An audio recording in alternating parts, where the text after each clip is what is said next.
costs about £5 million a year to run Helen and Douglas House, and of that £4.5 million has to come in from voluntary donations and from fundraising generally.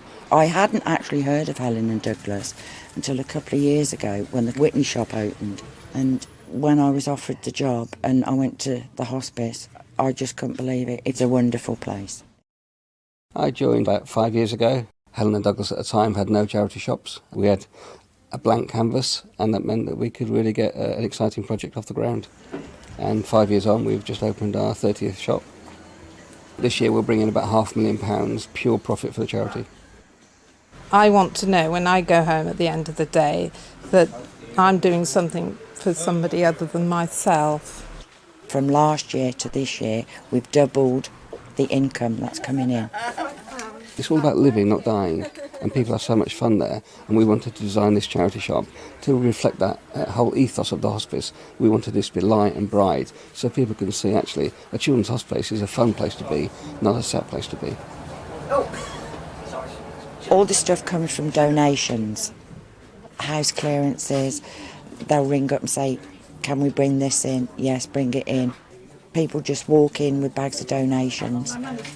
We go through the bags and the boxes. Any good, we'll hang up, and we don't do any washing or ironing, we steam. And then it's on the shop floor, and the turnaround's about 3-4 days. The charity shops have got a very important part to play in the green agenda and to making sure that things don't go to landfill, they get reused. If you need anything, just... Furniture is a great example. You know, you buy a new three-piece suite, phone us up, we'll come and collect your old one for free, and we'll sell it on, make money for the charity and give it another good home. For a small price, we will deliver it as well. I wouldn't put anything out that I wouldn't buy myself. I do not like anything to go out that's got marks on it, zips, buttons missing. And what can't be processed goes into the rag bags, which we get money for, which is more income. The amount of merchandise that's actually processed by our volunteers is about 3 million a year, of which 1 million of them actually goes on the shop floor, and the rest goes to be recycled and reused elsewhere.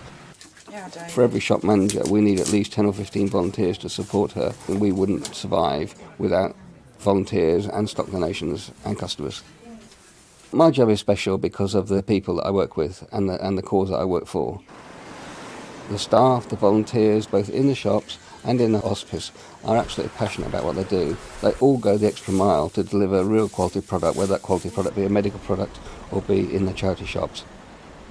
It's a personal satisfaction that you don't really get in any other kind of job. Helen and Douglas is very, very important. This year we'll bring in £500,000 from the shops, and if that money wasn't coming in from the shops, we would be £500,000 short of funding for the hospice. And we would be talking about things like closing beds down. So charity retailing for us is absolutely fundamental.